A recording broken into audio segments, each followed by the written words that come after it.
ঘোষণাপত্র, জুলাই সনদ দ্রুত বাস্তবায়ন এবং তা স্থায়ী বিধানে যুক্ত করার দাবিতে রাজধানীতে শাহবাগে অবস্থান কর্মসূচি পালন করছেন জুলাই যোদ্ধারা।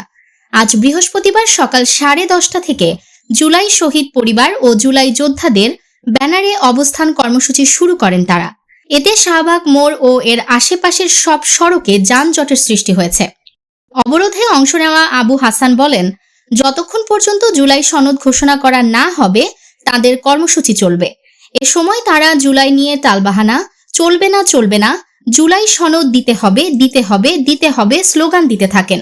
অবরোধকারীদের দাবিগুলোর মধ্যে রয়েছে জুলাই শহীদ ও জুলাই যোদ্ধাদের স্বীকৃতি, শহীদ পরিবার ও আহতদের আজীবন সম্মাননা, চিকিৎসা, শিক্ষা ও কল্যাণের পূর্ণ নিশ্চয়তা প্রদান করা, শহীদ পরিবার ও আহতদের প্রতি দায়িত্ব গ্রহণ করা, আহতদের সকল চিকিৎসা, পুনর্বাসন, কর্মসংস্থান ও কল্যাণমূলক ব্যয় রাষ্ট্রকে বহন করা, আহত ও শহীদ পরিবারের জন্য আজীবন সম্মানজনক ভাতা নিশ্চিত করা, শহীদ পরিবার ও আহতদের জন্য বিশেষ আইনি সুরক্ষা ও সহায়তা কেন্দ্র গঠন করা, শহীদ ও আহতদের ওপর সংঘটিত দমন পীড়নের জন্য দায়ীদের বিরুদ্ধে আন্তর্জাতিক মানদণ্ডে বিচার কার্য সম্পন্ন করা এবং একটি স্বাধীন সত্য ও ন্যায় কমিশন গঠন করা।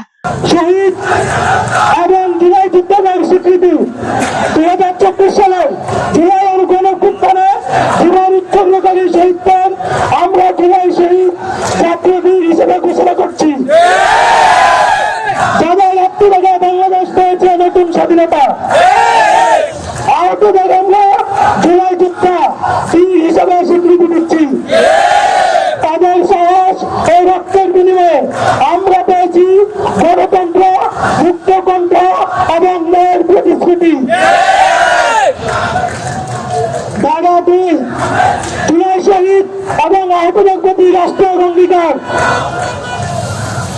রাষ্ট্র এই মর্মে অঙ্গীকার করছে যে শহীদ পরিবার এবং আহতদের আজীবন সম্মান, চিকিৎসা, শিক্ষা এবং কল্যাণের পূর্ণ নিশ্চয়তা প্রদান করা হবে।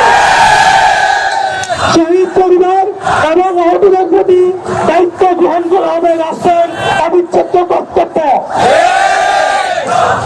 আহতদের সকল চিকিৎসা, পুনর্বাসন, কর্মসংস্থান ও কল্যাণমূলক ব্যয় রাষ্ট্র সরাসরি বহন করবে। আহত ও শহীদ পরিবারের জন্য আজীবন সম্মানজনক ভাতা নিশ্চিত করা হবে, যা তাদের অধিকার হিসেবে স্বীকৃত থাকবে। তাদের প্রতি কোনো অবহেলা, বৈষম্য, অধিকার হরণ এবং কোন ধরনের অন্যায় আচরণ ঘটলে তা হবে রাষ্ট্রদ্রোহী অথবা বিশেষ অপরাধের শামিল। এর বিরুদ্ধে রাষ্ট্র কঠিন ব্যবস্থা নেবে। শহীদ পরিবার ও আহতদের জন্য বিশেষ আইনি সুরক্ষা ও বিশেষ সহায়তা কেন্দ্র স্থাপন করা হবে। ধারা 3, ন্যায় বিচার ও ন্যায়বদ্ধতা।